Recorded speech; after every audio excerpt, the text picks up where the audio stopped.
Sa unang pagbasa, gihisgutan ang famous kaayo nga away ni David ug ni Goliath. Si David bata pa, si Goliath champion sa gubat. Kung kamo pa'y naas sa side ni David, makig-away mo adtong Goliath? Makigpatay mo sa tao nga champion na kaayos pakigpatay nga ikaw bunal ray imong da nga iya espada ug bangkaw nga imo bunal saman sokol ka dili lingay mo to pa dinam sokol ka na dili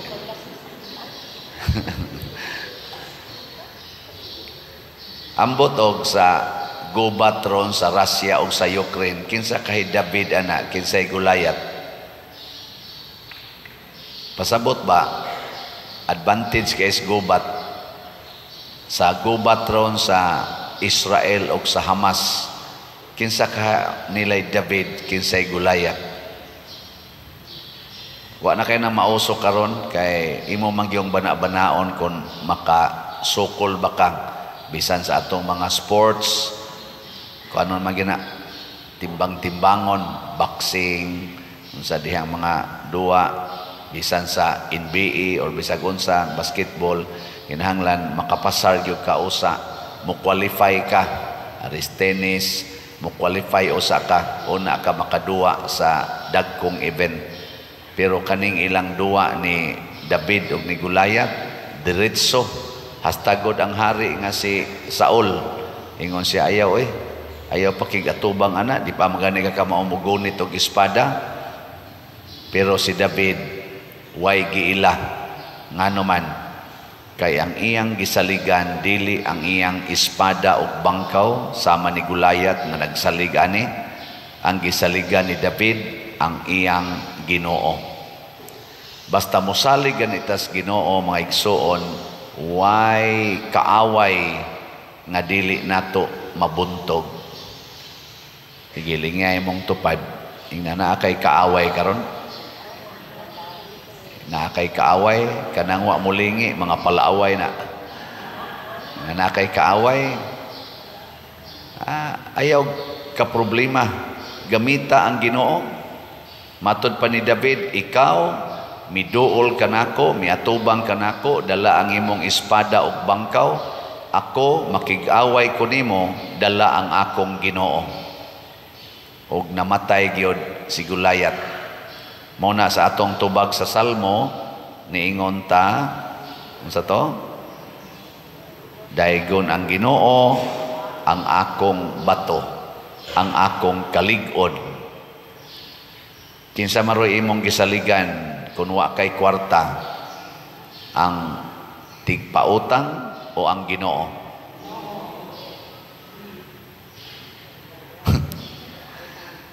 Karon daghan kay nangadtog Santo Niño, do na jud kana salay tinuod nga pagsalig sa Ginoo. Kanang tanan apil na ta dinhi nga nagmisa karon, apil na ning pari nga nagwali o kanang na nagwali ron diha Santo Niño. Basilika, sikat na kayong atong mga kuan selebrasyon. Do na jud kana salay tinuod nga pagsalig sa Ginoo. Ang Ginoo jud kay ilang bato. Ato jud kang bato ang Ginoo. Unsa may timailhan nga misalig tas Ginoo? Kung unas tanan di na ka mahadlok mamatay. Kana mao jud nay first. Ayaw kahadlok sa kamatayon. Ang tinuod nga Goliath sa atong kinabuhi mga igsoon dinis kalibutan mao kanang kahadlok. Muna si San Antonio Abad, wa siya mahadlok nga namatay og sayo ang iyang ginikanan, 18 anyos pa lang siya. Di ba kasagaran yun? Moingon man din ta, di sa ko mamatay. Kamo mga ginikanan ba? Di sa ko mamatay kay di pa stable ang akong anak. Kanang 18 anyos di pa man na stable. Napagyud siya igsoong babay. Nagkadungan pagyud kamatay ang iyang ginikanan. Nailo sila ba sa atong istorya? Pero unsa man oy gibuhat ni San Antonio, imbis nga iyang tigumon ang bahandi sa iyang ginikanan, kay dako-dako man to silang bahandi, iya na noong gipanghatag ang tanan ngadtos mga mas pobre pa nila. Ang una gud niyang gihatag 200 ka ektarya nga yuta nila nga purting nindutag abot, iyang gipanghatag sa ilang mga tenants. Suna nga na, kamong naay mga yuta din manghatag ka mo ngadtos mga taong way yuta.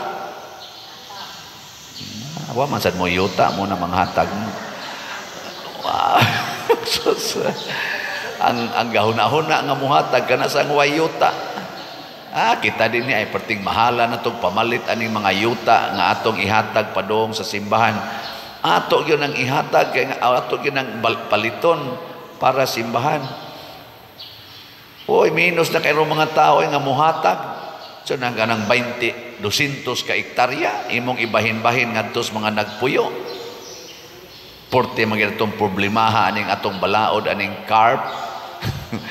Siging panghatag ni mga asindero kunuha niya balik rasad ngadto nila maruan ra man nato kay di gina ihatag ang yuta, magpatay man gani mga managsuon anang usalang kamitros anang yuta kay gibalhin ang utlanan.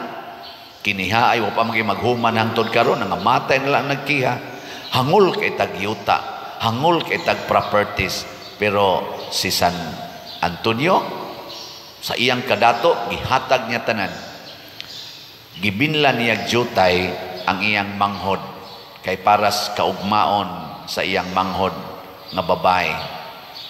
Pagsunod niyang simba, niingon man sad ang gospel nga iyang nabati kanang gospel ni Mateo, ayaw mo kabalaka sa ugma.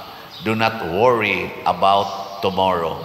Look at the birds, look at the flowers, look at the weeds. Wa sila'y kabalaka pero giatiman sila sa Ginoo. Pag uli niya sila, gihurot niya baligya tanan apil ang iyang balay ug ang halin iyang gipanghatag ngadtos labing kabos. Gihurot ginyag hatag ug ang iya dayong kaning kuan, iyang manghod, iyang gipiyal sa mga madre. Ug siya milakaw ngadto sa disyerto nga wa gyud bisan gamay aron magpuyo nga mag-inusara, magampo sa Ginoo. Nya kay gibutang masanas Ginoo sa ni San Pablo ba to kanang iyang letter to the Thessalonians, ningon siya, ang tao nga dili mo trabaho ayaw pakana. Sige siya trabaho, manual work aron siya mabuhi. Nya kay na may sobrang gamay ang iyang kinitaan sa iyang trabaho, pagbugwal sa yuta, ang sobrang gamay ihurot pagid hatag ngadto sa iyang mga silingan aron inig kaugma wa na siya'y gisaligan. Grabe no? Hiling niya imong tupad ing namusunod kang San Antonio. Muna mag-isginhawa ni mong tigo. Na sa tinudanay kining atong pagbaligyag slat din gitudluan ta mo nga maliwat-liwat mong San Antonio. Kana bang kamao bitaw tang mo give up og kwarta nga way pagpangayog baos, gawas lang sa baos nga masuod tas Ginoo. Kana ra man gyud ang gipangayo sa Ginoo. Ug ang atong dako kay kontra dinhi ang gulayat sa atong kinabuhi kinig yung ka-attach nato aning kwarta, ka-attach nato aning mga properties. Kana bang panghuna-huna nga ang akong yuta, ang akong kwarta, maoy mo secured sa akong future. Maunay gulayat sa atong kinabuhi.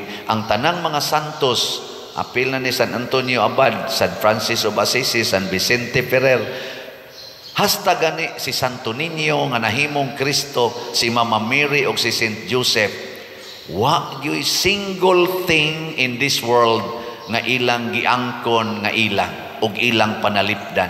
Gibiyaan yung tanan si Kristo hastang katapusang to siyang dugo iyang gi-give up dinhi aning kalibutana. Bisag patay na gud siya, giduslak ang iyang kilid, ning agas lang yapon ang dugo og tubig. Gihatag gyud tanan. Hubas gyud tanan. Nge. Ing na imong tupad. Gusto kang mahimong David? Sige, ing na. Nagusto ka mahimong David o Gulayat? Ang mga tao karon nangandoy mahimong Gulayat. Unsam nang Gulayat ka na bang dako ba? Ligon mo na sigig yung padako sa balay, siging padako sa kwarta, siging padako sa negosyo. Ingka ikaw pader, sige kag padako anang kumbinto, sige kag panindot sa simbahan. Yes, mao ni ang atong pagbuntog ni Gulayat. Kaya ang tag-iya sa simbahan dili sa Padersiano, ang simbahan sa Archdiocese sa Sugbo, ang kumbinto ang tag-iya na dili Padersiano. Pila na lang kabuan gikan karon 1 anis Padersiano dinhi. Di gay ko kasiguro makapuyo ba ko anang kumbintuha, makahigda ba ko anang kwartong mga nindot nga kwartong gipanghimo nato, gidesign ni Monsignor Ting ang kahas. Nindot ra ba kay nahigdaan? Way siguro makahigda pa ko diha. Wa sad ko mangandoy nga anha ko mohigda para na sa simbahan.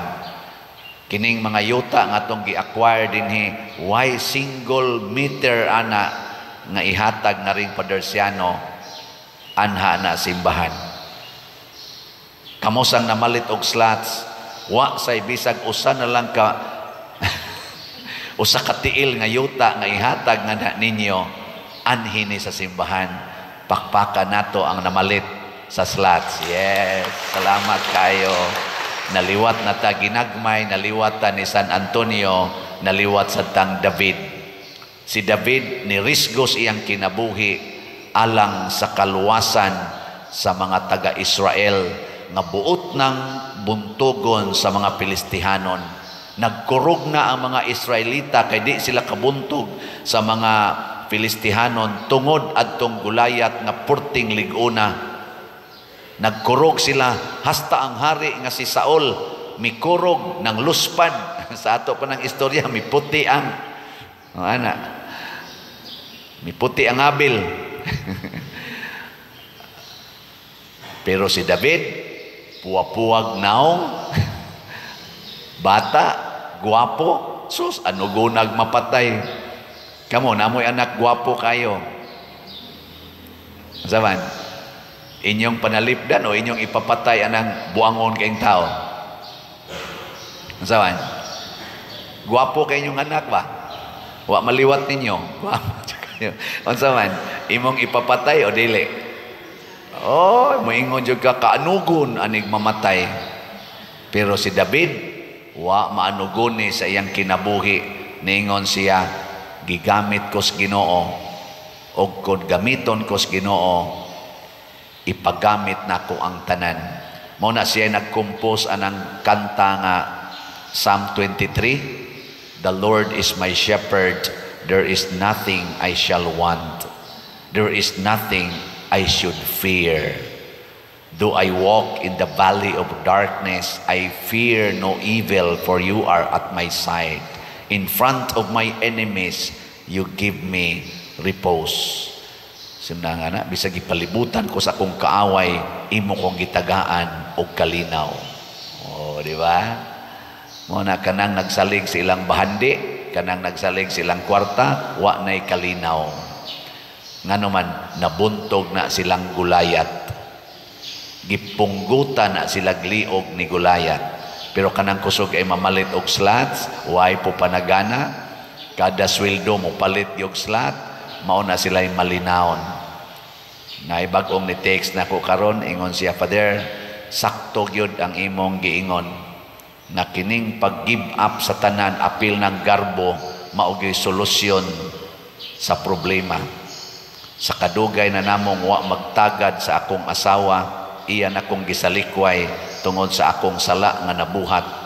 Sige kog paminaw nimo, Father, giangko nako tanan akong sala, wa ko niadto sa akong asawa, gihunong nako akong bisyo, sige kog palit og slat diha nimo, Pader, wa lang kakahibaw ana siya, sige kog hilak tungod sa akong sala, Og niingon ko sa Ginoo, Lord, kung to itugot nimo, pabalika lang ang akong asawa nako. Ako na gid siyang panggaon hangtod ko mamatay. Pero wala na gid siya kasiguro. Wa kuno kaabot og usa ka tuig karon. Few days ago, ni text ang iyang asawa niya nga magkita sila. Nya pagkita nila, way tingugay, ditso kuno sila ginaksanay. Sana all, no? Nindota, no? Nakaingon lagi siya. Okay na yung kay may pader niya. Iya pa yung ibutangas tumoy. Unta pader di na ni mausab. Permanente na unta ning ingon ani. Niya ako di siyang gitiksan. Ikaw ra gyud makadesisyon kung imo ba nang permanentihon o imo ba nang gubon. Balik sa imong sala, guba gid na. Pabilin nga buutan at tubangas Ginoo, magpabilin sad ang kalinaw o kalipay o kahiusan ninyong duha. Nabuntog nila ang gulayat sa garbo nila.